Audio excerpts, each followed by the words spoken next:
A la mesa de análisis participa Raimundo Tenorio, economista, y Guillermo Rosales Zárate, director general adjunto de la Asociación Mexicana de Distribuidores de Automotores. Bienvenido, Raimundo, bienvenido, Guillermo. Buenas tardes. Muy buenas tardes.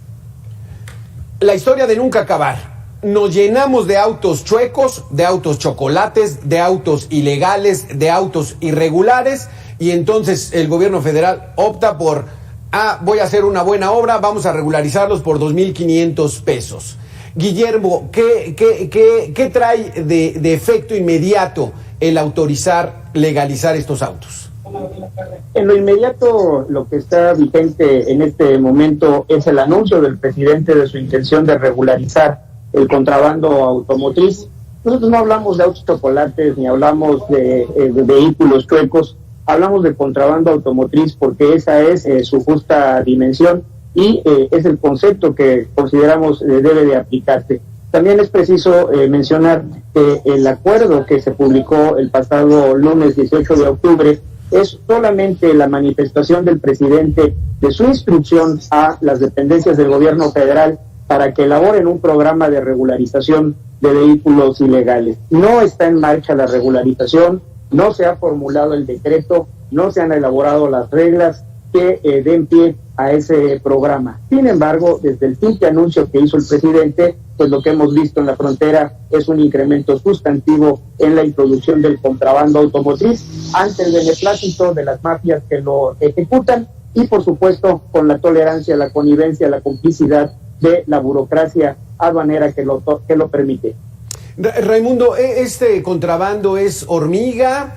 Van metiendo un carro, voy nada más aquí a la colonia de enfrente, ya en territorio nacional, y de ahí ya ese carro ya no regresa. ¿De qué manera opera toda esta situación en la frontera mexicana? Bueno, desde el momento en que muchos de nuestros conciudadanos que están en todos los municipios de las 7 entidades federativas que hacen frontera con Estados Unidos, pues pueden entrar a pie y salir con un automóvil desde los Estados Unidos, porque lo que se verifica cuando cruzas la frontera es la autenticidad de tus documentos personales, de tu cédula de identidad, no del automóvil, a menos que el registro del automóvil refleje en las cámaras de los agentes aduanales reportes de que está reportado como robo, etcétera. Solamente de esa manera podría detenerse al vehículo, o bien si transportas desde luego mercancías ilegales en el automóvil, pero no hay restricción. Entras, simplemente te identificas personalmente, entras con el automóvil y después, ya que estás acá, pues lo empiezas a justificar por muchas situaciones. Si te dedicas a agricultura, si eres un pequeño abarrotero, ferretero, y el auto se queda acá. Simplemente habrá que decir que ese es un contrabando, como lo menciona Guillermo, porque entras sin papeles, salvo que pudieras comprobar, por ejemplo, bajo el requerimiento de una autoridad dentro de nuestro país, que pues lo adquiriste ahí y ahí traes una factura que te expidió un lotero en los Estados Unidos, o bien un recibo en el cual le compraste de cara a cara a un ciudadano norteamericano. Entonces, siendo que estos automóviles que entran de contrabando ni siquiera llevan en los Estados Unidos un registro del número de motor, entonces tú estás de hecho entrando con contrabando. Se crea una fuerte distorsión en el mercado, como ocurriría, por ejemplo, si traemos pantallas planas sin factura, si traemos además prendas de vestir. Estamos afectando a la industria nacional, que es la que paga impuestos, la que genera empleos y la que sí obedece las reglas de mercado.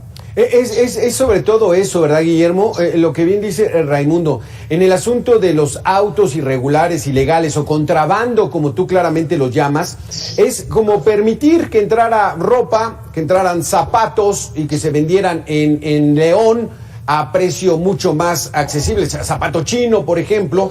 Entonces, son autos chocolates y estas medidas son medidas chafas. Guillermo, ¿de qué manera les impacta a ustedes?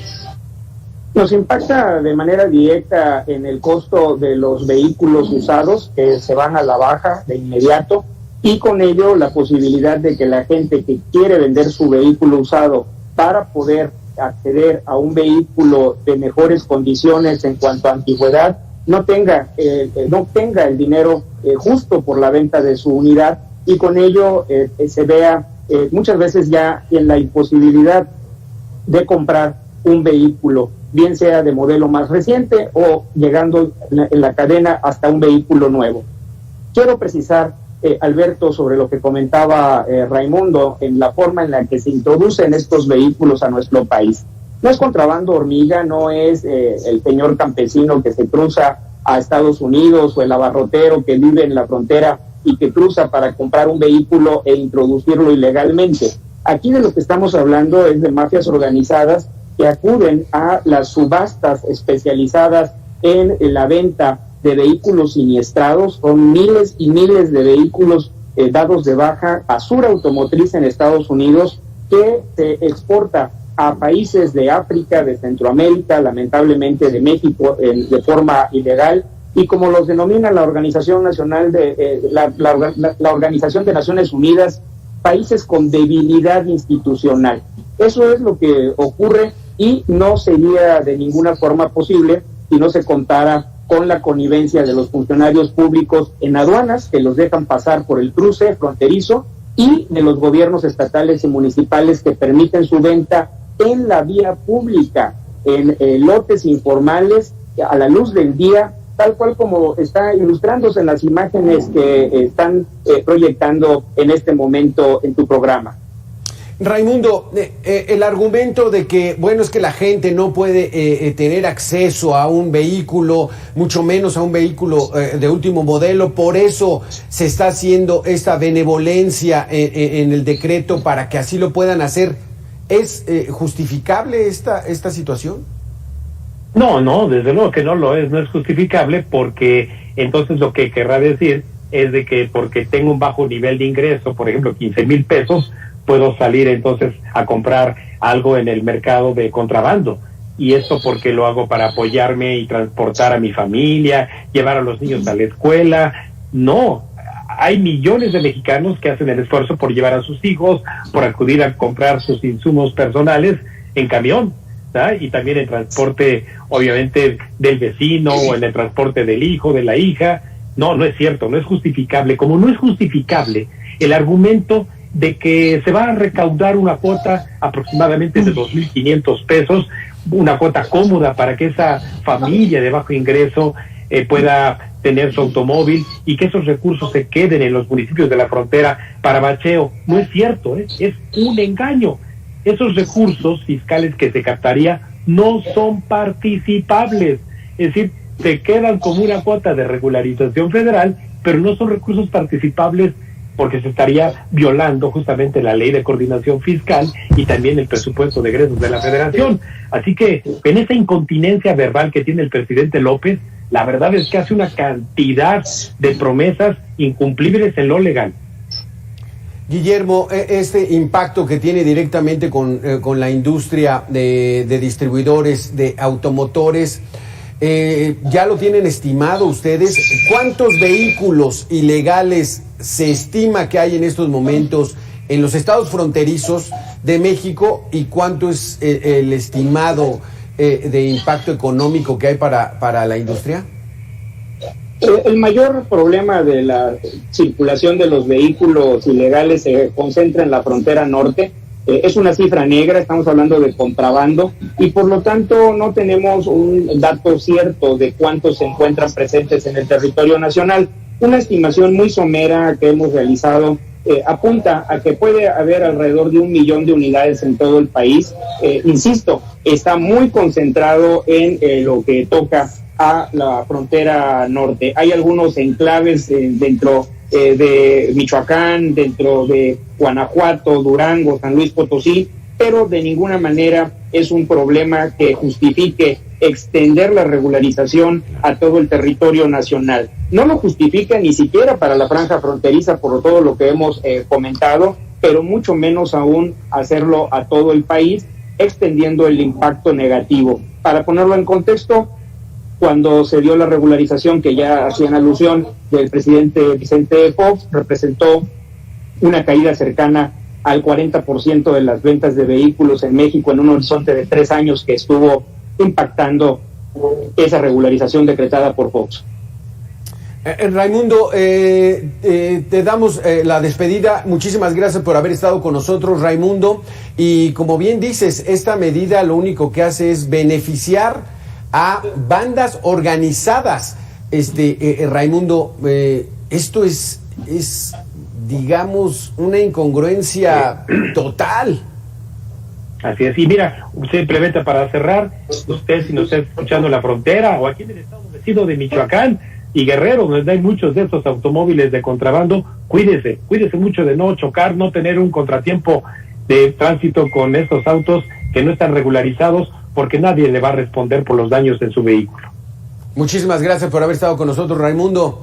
Guillermo, entonces nos quedamos contigo. Esta situación va más allá de un simple decreto populista para quedar bien ahí con algún sector electoral, sino que se está premiando a delincuentes, a criminales, quienes son los que se encargan de introducir todos estos vehículos de contrabando.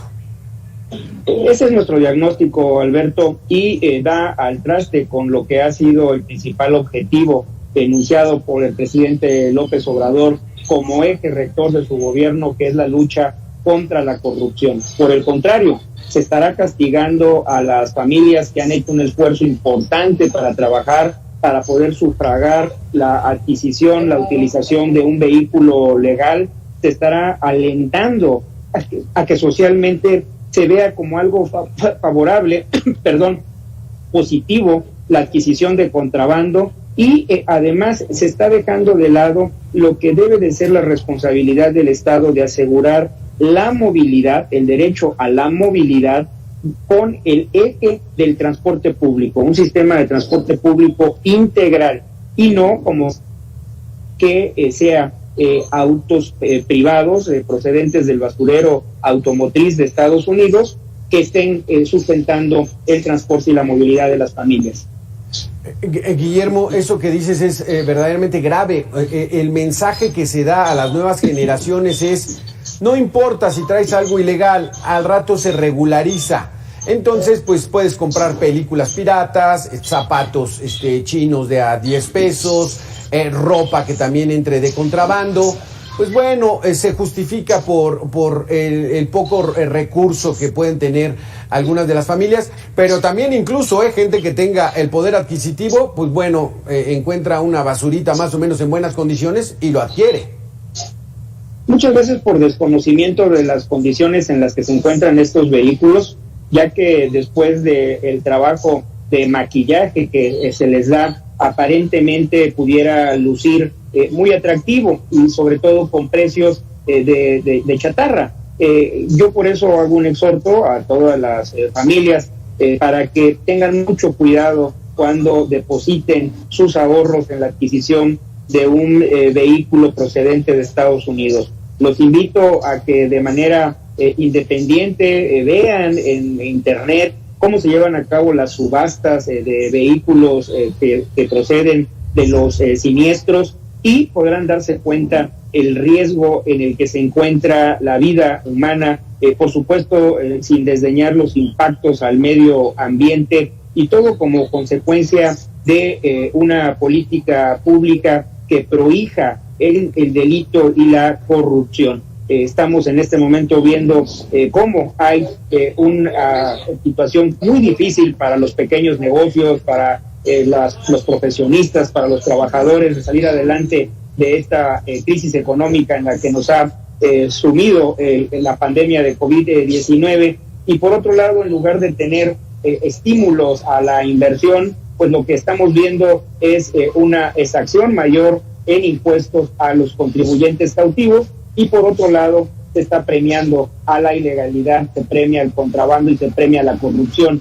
Insisto, la corrupción de las mafias, de funcionarios públicos, de contrabandistas. En ningún momento yo estoy pretendiendo ubicar como criminales a las familias que compran de buena fe y utilizan estos automóviles. Ellos son las principales víctimas del engaño, y es una obligación de todos advertir de los daños que pueden llegar a ocasionar la adquisición y el uso de estos vehículos. Es real, Guillermo, porque entonces nos vamos a ir acostumbrando, alejándonos del Estado de Derecho y yendo a un estado de ilegalidad, donde al rato, pues bueno, va a ser lo más fácil tirar un diablito de luz y pues ya me la robo, pues total, no se dan cuenta, o de aquí a que se dan cuenta, pues ya me ahorré unos pesos. Muchísimas gracias por haber estado con nosotros, muy interesantes tus conceptos. Guillermo Rosales, director general adjunto de la Asociación Mexicana de Distribuidores de Automotores. Gracias, Guillermo. Muchas gracias, Alberto.